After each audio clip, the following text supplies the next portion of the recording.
Hello everyone, my name is Anant Dubey and I'm the group representative for Group 4 Tutorial 1 for CIB1001.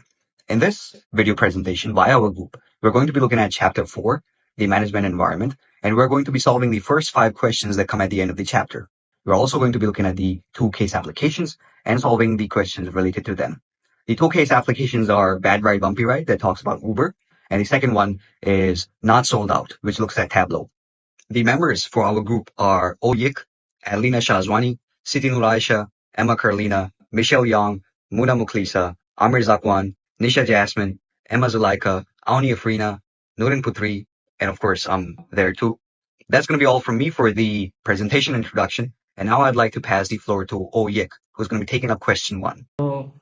Good evening to Dr. Kwa, and my name is Oyikram. I'm going to present about question 1.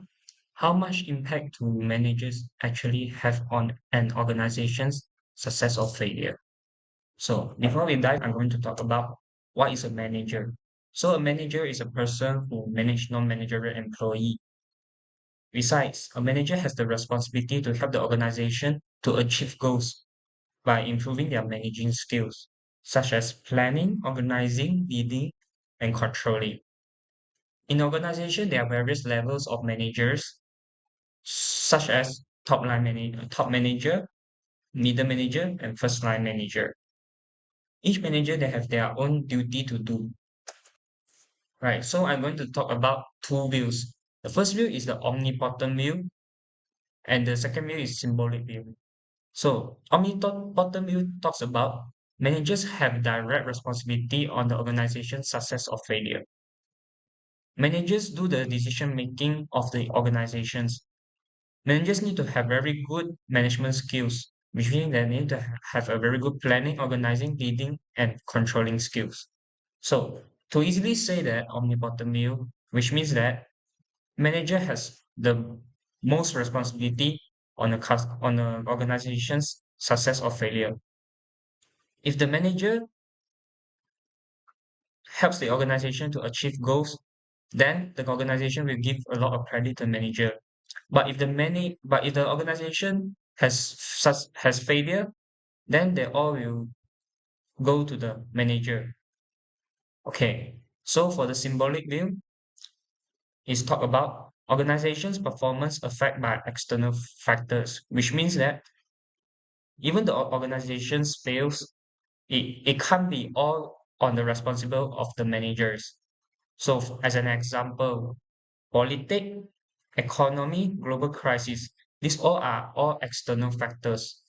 Symbolic view talks about like managers that can significantly handle the internal factors, but the power is only for internal factors. They will still be limited by external factors.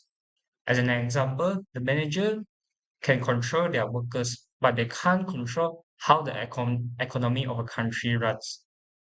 So that's all from me, and I'm going to pass to Adelina. So hi, let me proceed with question 2. So the question 2 is about why do managers need understanding of what happened outside their organization? Give example of how change in the external environment can affect their job. So let me see the first requirement for this question, which is important of understanding what happened outside the organization. Let's take a look at the quotes first, which is one of the biggest mistakes managers make today is failing to adapt to changing world. The element of external environment is political or legal, demographic, economic, socio-cultural, technological, and global. So the important is the first one, it can give challenge, threat, and opportunity for company to explore for a better development. The second one, it can ensure the risk can be minimized through a better decision making among the company.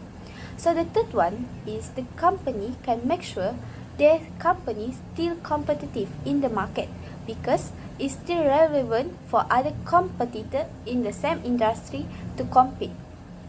The last one is it can avoid bankrupt due to decline in revenue because, for example, company that adopt technology in their company can help to boost their profit. So let's take a look at the real life example, which is McDonald's. McDonald's applied cashless payment to adapt with technology because other food and beverage competitors have practiced it. So let we move on to the second requirement. So the second requirement is example of how change in the external environment can affect the job. So the first one is advancement of technology. Company that use a new technology can help to smooth their business flow and operation. For example, is the robot waiter delivery and self-checkout machine. So the manager that use this technology, such as Mr. DIY that use a self-checkout machine and Sushi King that already use the robot waiter delivery in form of tray. The second one is competition. So existing company that's in the same industry with sell substitute product with a cheaper price might affect the sale, which lead to decline in revenue. So for example, Samsung and Apple have competed for a long time with the same electronic devices that been offered such as handphone, laptop and tablet with a different range of price offer and different feature. So that's all from me. We will move on to the next speaker. Hi, my name is Siti Aisha and I'm going to answer the question. So the question is, how has the change economy affected what managers do? Find two or three examples in current business periodicals of activities and practices that organizations are using. Discuss them in light of the change environment. So, how has the change economy affected what managers do? First point is flexible work arrangement. We've seen a major rise in freelance, remote, and part-time. This shift was boosted by the pandemic and continues to change workplace. So, what managers need to do? First, they must manage diverse and distribute teams. They also need adjust leadership and communication approaches. Second point is the sharing economy. Platforms like Uber and Airbnb have transformed entire industry by shifting the focus from owning things to simply access them when needed. So what managers do is they must adapt or compete with platform-based business models and focus more on access over ownership. We moving on to the next point, emphasis on employability skills. Today's job increasingly requires soft skills like adaptability, communication, and digital literacy, especially with the rise of AI and automation. So what managers do is they need to hire and train based on soft skills and learning flexibility, align job roles with evolving technology and innovation. Next point is assessing environmental uncertainty. Markets are much more volatile now, influenced by global, political, and technological disruption. So, what managers do? They use scenario planning and data analysis more frequently, and then they also need to respond quickly to unpredictable change. And last point is managing stakeholder relationship.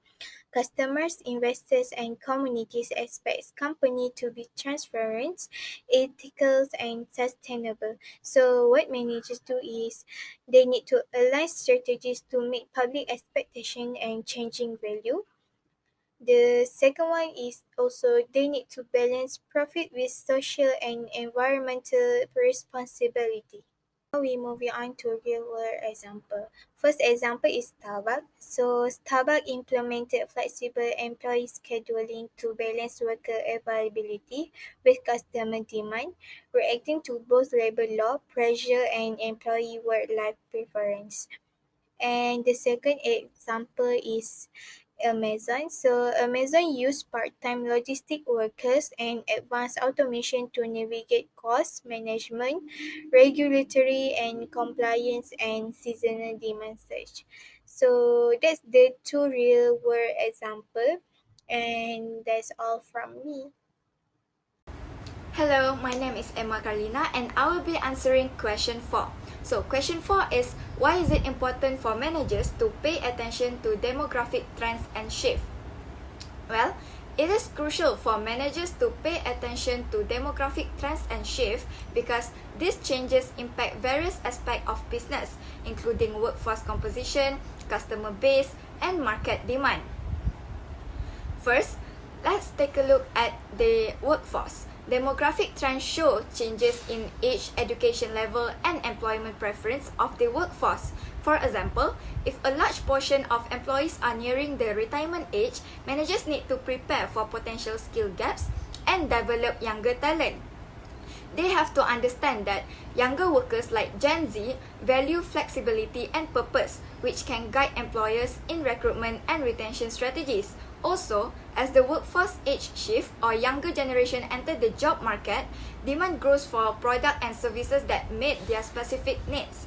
So, the manager's role is to understand this shift in order to adjust the offering in the market. Next, let's look at employee engagement and retention.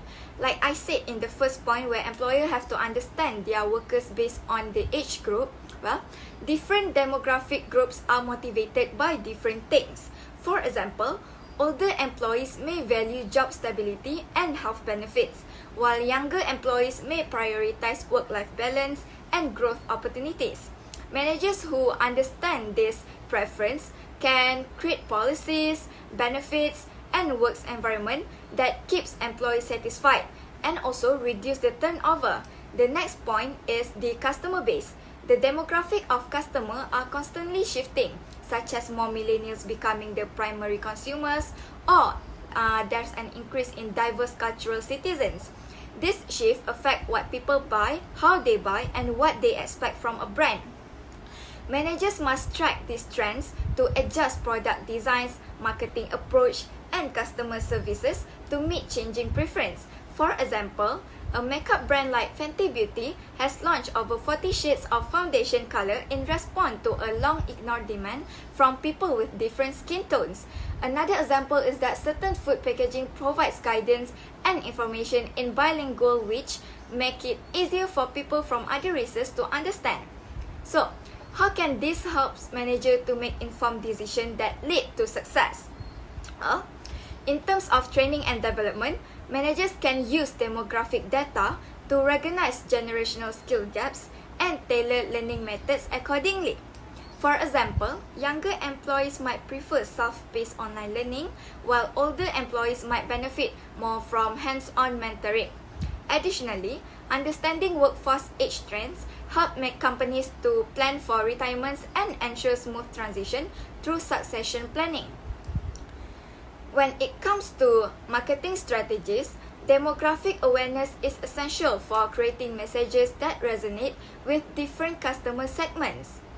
Knowing the cultural background, age, and values of the target audience allow businesses to craft inclusive, relevant campaigns and choose the most effective platform to reach them. This increases brand loyalty and customer engagement.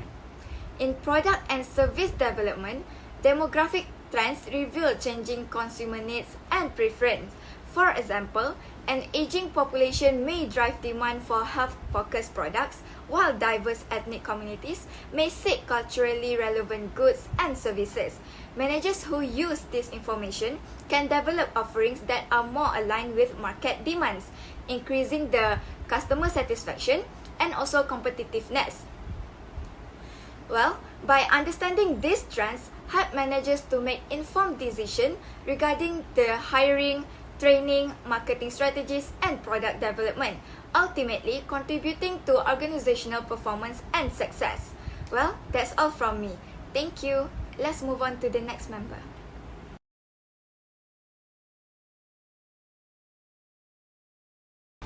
Hi, my name is Michelle, and today I'll be answering the question, do managers experience environmental stability in their business operations?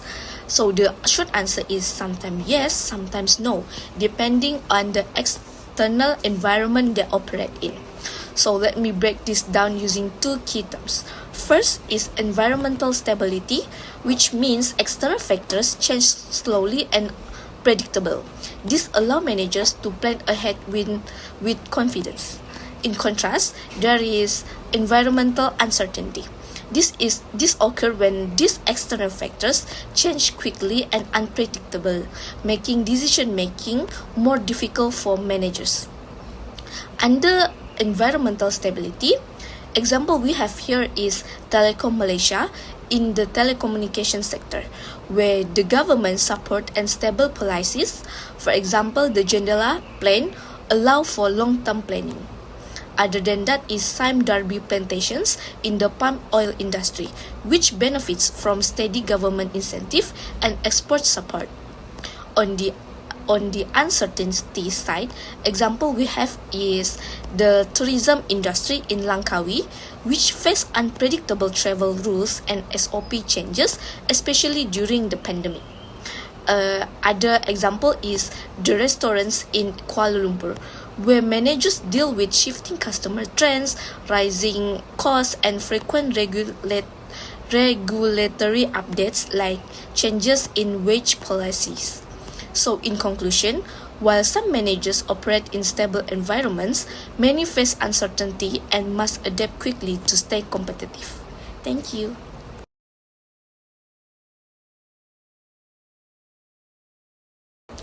Now I'm presenting 10-point summary for case application 1, which is bad ride, bumpy ride. So first is Uber's culture prioritize speed over ethics with win at all cost mindset that ignore important values. This led to a business environment that more about disruption than doing things responsibly. Second is the work culture become toxic, with sexism and harassment prevalent across the company. So employees felt that the complaints were ignored or dismissed by managers. Third is internal slogans like always be hustling, encourage unhealthy competitions over collaboration, which drive a culture of rivalry rather than teamwork. Fourth is Uber violated ethical norms, from spying on competitors to evading law enforcement using tools like Greyball. These actions strain relationships with both customers and regulators.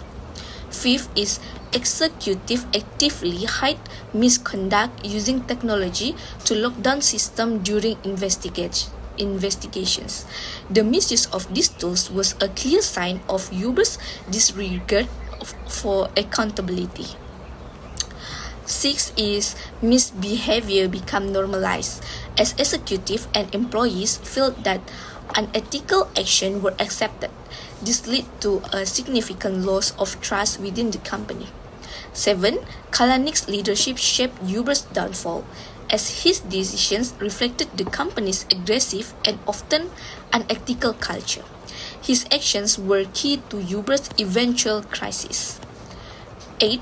Investor pressure eventually forced Kalanick's resignations, as they realized that Uber needed a change in leadership to recover from its internal and public issues. 9. Dara Khosrowshahi, the new CEO, brought a cultural reset focusing on humanity and diplomacy. His leadership style was a stark contrast to Kalanick's and marked the beginning of a new era for Uber. Last is rebuilding Uber requires ethical leaderships. So a shift in values and a new focus on collaborations. Uber must align its behaviors and rewards with integrity and long-term sustainability. Hello, I'm Muna. I'll be answering question 411 from the case application 1. What role does a CEO play in an organization culture? What role do other manager or leader play, and what role should they play? A CEO play an important role in shaping, influencing, and maintaining an organization culture. In the case of Uber under Travis Kalanick, his aggressive style and value like always be hustling and toe-stepping set a tone to the entire organization. His leadership created a hyper-competitive work environment that fostered a toxic culture.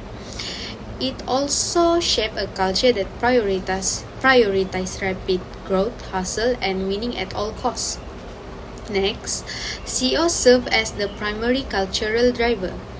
Their behavior, decision, communication style, and values heavily influence how employees act and what is considered acceptable within the company. Kalanick's behavior, such as aggressively arguing with a driver or overseeing the use of surveillance tech like Dribble, it is demonstrated to employees that ethical boundaries could be ignored for the company growth and control. Then the company environment become less sensitive to the unethical behavior. Next is manager's role. Other managers at Uber also contributed to this culture by support and tolerate with Kalanick's leadership style.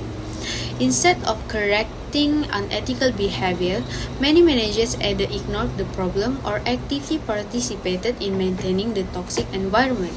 So, what role that managers should apply? First, they reinforce the CEO's value by following and spreading those SEM principles throughout their teams. They show the right behavior, so if they act with integrity and respect, their team will likely follow. Managers also help guide their team's culture by creating a positive, respectful, and ethical work environment. They are the ones employees look up every day. Next, they need to support employee well-being, making sure everyone feels safe and respected in workplace. Finally, good leaders should speak up if something isn't right, even if it goes the flow from the top. Hi, I'm going to be answering question 412, which says that you're going to use Exhibit 44 to describe Uber's culture under its founder, which is obviously going to be during Kalanick's time. Now we understand what Exhibit 44 is. It describes the 7 dimensions of organizational culture, and I feel that this question is best answered with the use of a table which should be visible on your screen right now. The first dimension that we've got is aggressiveness. Now, this should be quite high for Uber because Uber encourages employees to engage in combative, confrontational, and competitive behaviors. It valued individual aggression over any sort of collaborative or team effort. We saw from the case application text that employees were encouraged to engage in behaviors such as always be hustling, they gotta be toe-stepping, hyper-growth at all costs, win at all costs, be confrontational, etc. The second dimension is attention to detail. Now, this should be medium for Uber because although it did demonstrate technical precision when it was developing technologies like Greyball or even just simply spying on its rivals, there was no ethical principles. There was no ethical precision. And there was no responsible legal oversight either, which resulted in major lapses that affected security, privacy, and legality. The third dimension is innovation and risk-taking, which should be incredibly high for Uber because Uber encourages employees to take bold, unconventional risks and defy legal boundaries and any sorts of ethical standards. The entire case application is riddled with such examples of Uber breaking rule after rule, law after law. So, for example, they knowingly leased unsafe cars to drivers in Singapore. They were knowingly using remote systems to lock down their offices so that they could protect their files from the authorities. They were hiding a data breach for over a year, and there were many other examples as well. The next dimension is outcome orientation, which is also linked to the previous dimension, because all the risks that Uber was taking were outcome oriented. Uber emphasized achieving aggressive growth above everything else, and it ignored rules, it ignored ethics, it ignored regulations, and it certainly ignored the processes through which those outcomes were achieved. The next dimension is people orientation, and Uber should score quite low on this metric because management decisions consistently disregarded the welfare, the inclusion, the safety of employees, drivers, and even customers. The sixth dimension is stability, and I think it should be obvious from the case application text itself that Uber seemed to be anything but stable during those days. It rejected maintaining a stable operating environment. It chose to disrupt, and it chose to hide its violations, and it chose to manage those crises reactively that it was coming across. So it was a very unstable environment. The last dimension is team orientation, which obviously, again, Uber should score lowly on this dimension because there was no team orientation. Uber valued individual aggression and individual competence and individual contribution over collaborative effort, over teamwork. And we also have one example from the case application text where it was said that their culture of celebrating victories through chest bumps was alienating female employees most probably, and any other employees that did not want to engage in such behaviors. That's going to be all from me for question 412. And now I'm going to pass the floor to Amir Sakwan, who's going to be handling question 413. My name is Amir Zakwan. Now I'm going to explain question 413. The question is, which view of management do you see played out here? The omnipotent or the symbolic? Explain. So, based on this case, the omnipotent view of management is clearly played out in this case of Uber under the leadership of Travis Kalanick. According to the omnipotent view, managers are directly responsible for an organization's success or failure. So the first evidence from Uber is a founder influence on the cultures. From this case, a Kalanick personal value and aggressive leadership style like always be hustle and two-stepping shape Uber hyper-competitive and professional culture. And one major example of Uber toxic culture was the hostility towards the women. In 2017, engineer Susan Fowler wrote a blog post revealing that she faced sexual harassment at work. Even worse, when she reported, HR ignored her complaints and protect the harasser. Her story went viral and exposed how deeply broken Uber's internal culture and system especially for women. At Uber, the baller environment, workplace was very aggressive and male-dominated. Employees would do things like chest bump and push-up contests, celebrating physical strength and competitiveness. This kind of culture made many non-male employees feel excluded and uncomfortable. It was not welcoming for those who did not match the macho style, especially for women. So overall, it created a toxic and non-inclusive environment is one of the key problem in Uber culture at the time. Second evidence is decision making. Kalanick and his team made a high profile controversial decision like Grable technology, handling of India rape case and spying on rival that directly harm Uber reputations and operations. These are actions where the top-down and reflective of managerial control. Uber used a secret software tool called a Grable to deceive regulators in cities where its service was restricted or banned. The tool helped Uber avoid the government scrutiny by identifying officials and blocking them from booking rights. Also, one of Uber's most serious scandals was a privacy violation in India after passenger was raped by an Uber driver. Executive accessed and shared a medical record with her consent. Worse, they even suggest the incident might have been set up by competitor. Uber was also involved in spying on competitors. The company used secret tactics to survey rival companies and try to steal trade secrets. This included tracking competitor drivers and collecting conventional information. This action showed off a lack of ethics and respect for privacy, again pointing to poor leadership decision at the highest levels. Now I will explain the consequence of Uber toxic culture and toxic behavior.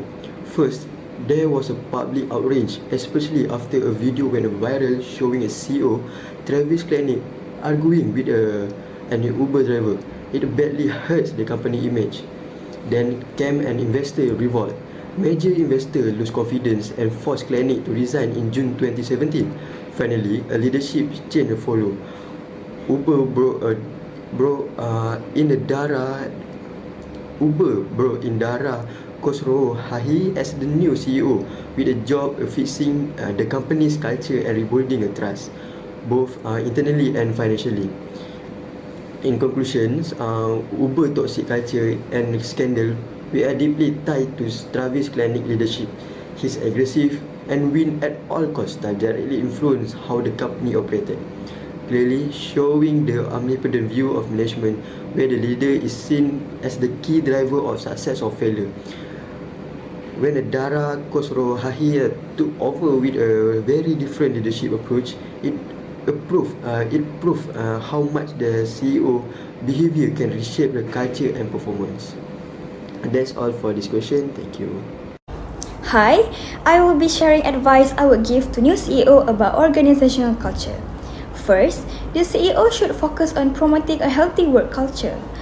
Uber's past culture was so aggressive and toxic, so rebuilding with a foundation of respect, teamwork, and collaboration is essential. Secondly, it is important to encourage ethical behavior. Clear ethical standards must be set, communicated, and strongly enforced. Employees need to trust that bad behavior won't be ignored. Third, the company should reward teamwork, not aggression. Previously, Uber celebrated internal competition and conflicts. Instead, the new culture should value employees helping each other succeed. Fourth, the supporting diversity and inclusion is crucial. A workplace where all people feel safe and valued will help prevent past mistakes and attract the best talent. Fifth, the CEO must lead by example. By showing humility, integrity, and transparency in his action, he can set the tone for the whole company. And finally, it's very important to create safe channels for employees to report misconduct without fear of retaliation. If the new CEO can focus on these areas, Uber will be able to rebuild trust, improve employee satisfaction, and create a positive, sustainable future. Thank you. Hi, my name is Emma Zulaika and I'll be answering the question 415. From an ethics perspective, what part of the situation disturbs you the most? The part of the situation that disturbs me the most was how the toxic behavior was normalized.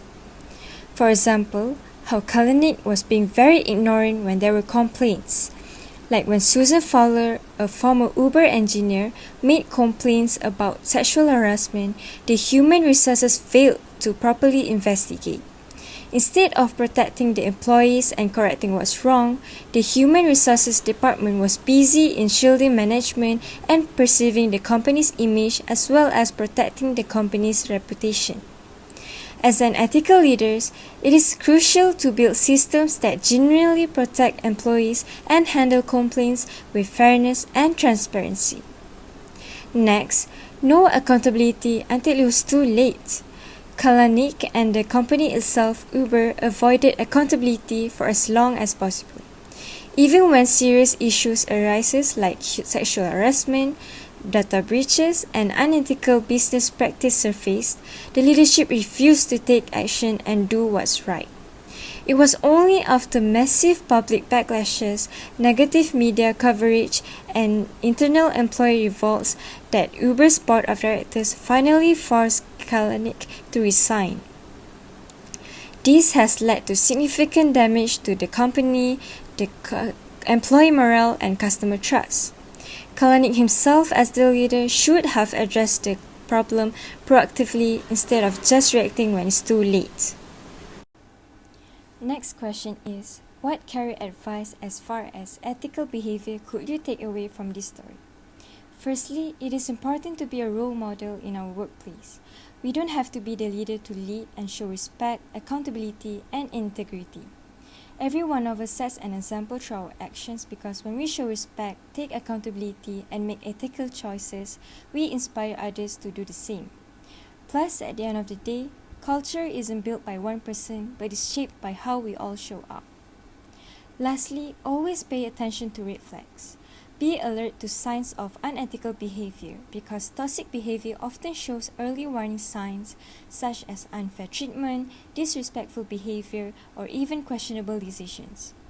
Protecting your values sometimes means having the courage to question the environment you're in, even when you have to make the decision to resign from the workplace. Hi, I am Maunia Frina. Next, I will present about 10-point summary of the second case study not sold out. Firstly, with 86% of revenue coming from non-US markets in 1 year, Tableau saw tremendous global expansion. Second, to better understand global employee experiences, CEO Christian Chabot personally worked abroad in London. Then, before executive involvement, international staff members felt neglected and underappreciated by the Seattle headquarters. Next, Chabot's physical presence in London improved local sales, cultural alignment, and employee morale. Executives today are urged to rotate through worldwide office in order to develop trust and first-hand knowledge. In addition, for cost and adaptability and local expertise, Tableau staff branch with host country nationals. The HCN approach runs the danger of cultural drift, HQ disconnection, and misalignment of global values. Besides, executives have to be prepared with adaptive leadership, relationship building, and cultural awareness. Rapid hiring could put pressure on managerial capacities, cultural cohesion, and employee onboarding. Last but not least, scaling culture, reaffirming common values, and organizing support networks are essential for sustainable growth. Now for the first question. Tableau staff is international office primarily with host country nationals or HCNs. This approach brings several advantages. First, cultural understanding.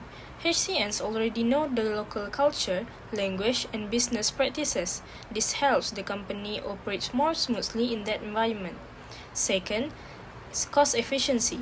Hiring local staff is usually cheaper than relocating expatriates because it avoids expenses like travel, housing allowances, and relocation costs. Third, better government and community relations. Local hiring builds goodwill with the government and local communities. It also helps the company work easily with authorities and comply with regulations. However, this strategy also has its disadvantages. 1. Training needs. There may be gaps in technical or managerial skills, which means the company has to invest in extra training. 2. Limited control and coordination. Local staff might not fully align with the company's culture, values, or goals, leading to inconsistencies. And 3. Communication barriers. Differences in culture and time zones can make it harder to coordinate and communicate effectively with headquarters. Overall, while these strategies save costs and improve local operations, it needs careful management to avoid major risks. I agree with Christian Chatbot that the company will benefit if more executives spend time in international office. So based on the case study, it's clear that physical presence play a powerful role in managing an international workforce. So when Chatbot spent a year in London office, he gained first-hand insight into the cultural and communication challenges that international employees face. As an example, many employees at branch offices felt disconnected and not being taken seriously by the Seattle headquarters, especially if they had never met their senior manager in person. By being there physically, Chatbot not only helped grow sales in the region but also showed those employees that their voice mattered.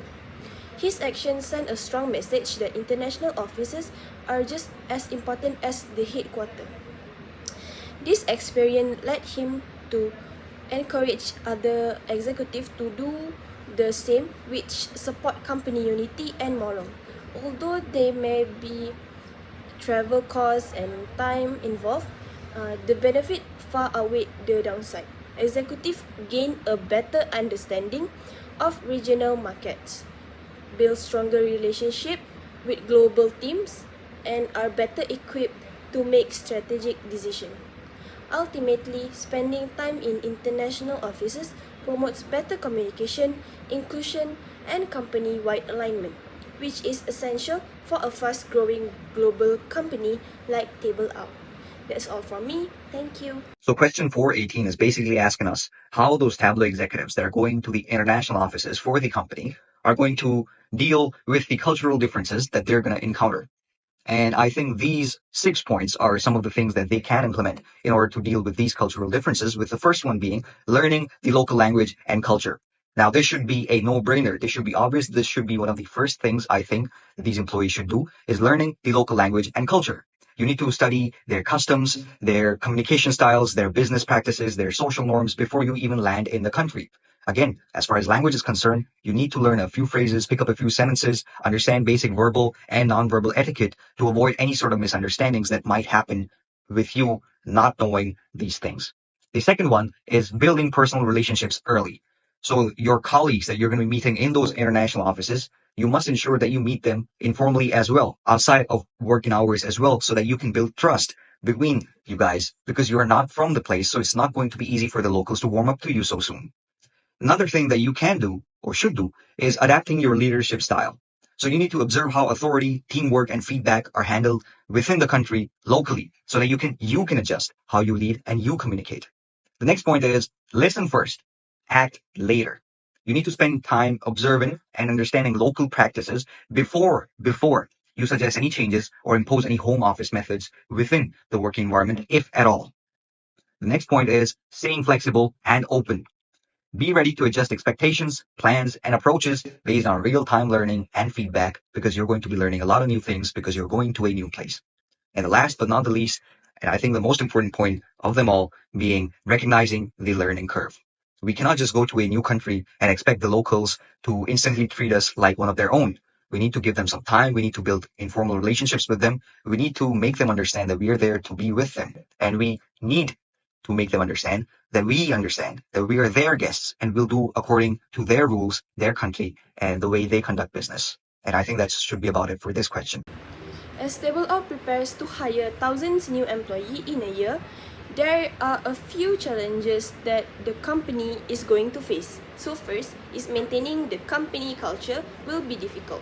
With so many new hires across different countries, there is a possibility of diluting Table Out's strong identity and values.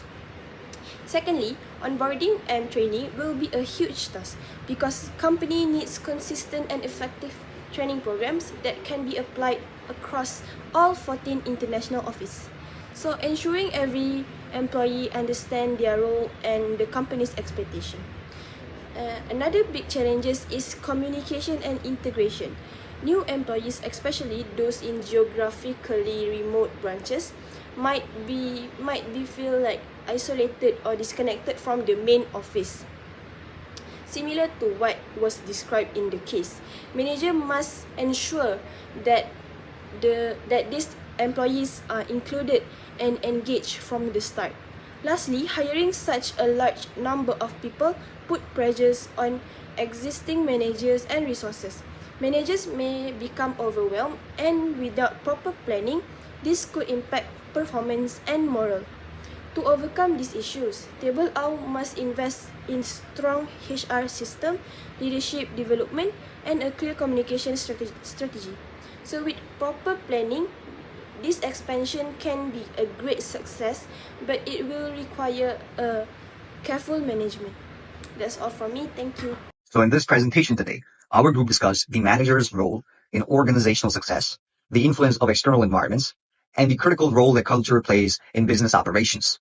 From Uber's failures to Tableau's international growth, it is clear that leadership in today's world requires adaptability, cultural awareness, and ethics as well. Thank you very much for watching. We are Group 4 from Tutorial 1. Have a good day.